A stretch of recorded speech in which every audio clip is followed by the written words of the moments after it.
শুধু mob justice না, মনে করেন যে কোনো ধরনের চাঁদাবাজি, চুরি বা রাহাজানি, হত্যা এগুলো আগের থেকে অনেক কমে এসছে। আপনারা জানেন গতকালকে বিভিন্ন মিডিয়াতে এটা এসেছে, কেউ ২৬, কেউ ২২ সংখ্যা বলেছে। আমাদের পরিসংখ্যান অনুযায়ী ২০ জনের মতো শ্রমিকদেরকে গুম করা হয়েছে। এটা দুষ্কৃতকারী কোনো একটি দল করেছে। আমাদের পেট্রোল শুধুমাত্র আর্মি না, পুলিশ, বিজিবি, আনসার পেট্রোল চলমান আছে। এখন পর্যন্ত যারা এই অপহরণ করেছে তারা একটি নাম্বার দিয়ে তাদেরকে যে কিছু র্যানসাম বা টাকা চেয়েছে, বাট আমাদের পেট্রোল চলমান আছে। অতি শীঘ্রই এটা যাতে এদেরকে অপহরণকারীদের কাছ থেকে যাতে এদেরকে উদ্ধার করা যায়, এই কাজ চলমান।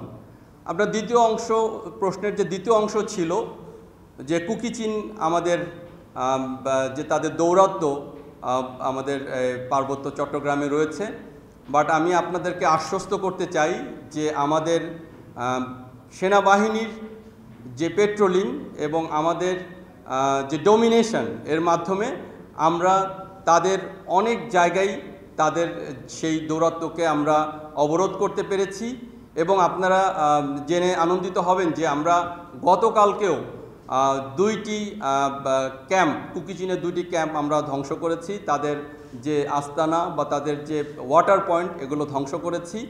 এবং কিছুদিন আগে আপনারা দেখেছেন যে 11টি বম পরিবারের 81 জন যারা কুকিচিনের অত্যাচারে তাদের এলাকা ছেড়ে চলে গিয়েছিল, তারা পুনরায় তাদের জায়গা আবার এসেছে।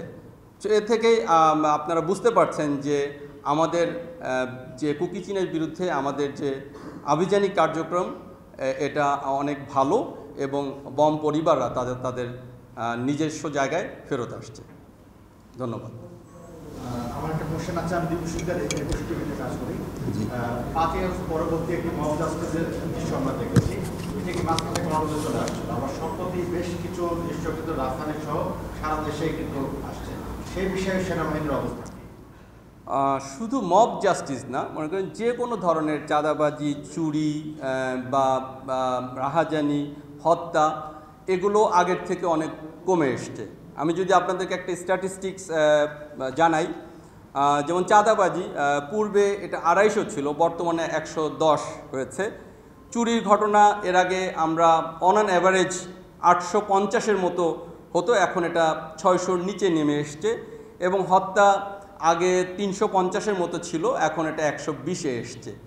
তো আমরা আমাদের কর্মতৎপরতা আমরা জারি রেখেছি এবং আমরা এর জন্য বেশ কিছু হটস্পট আমরা চিহ্নিত করেছি এবং এই হটস্পটগুলো আমরা সার্বক্ষণিক 24/7 নজরদারির আয়ত্তে নিয়ে এসেছি। এবং এভাবে আমরা আমাদের এই কর্মতৎপরতা, পেট্রোলিং এবং অপারেশনের মাধ্যমে আমরা এই যে মব জাস্টিস, শুধু মব জাস্টিসই না, চাঁদাবাজি, চুরি, হত্যা এগুলো অনেকাংশে কমিয়ে নিয়ে এসছে এবং অদূর ভবিষ্যতে দেখবেন এগুলো আরও কমে এসছে।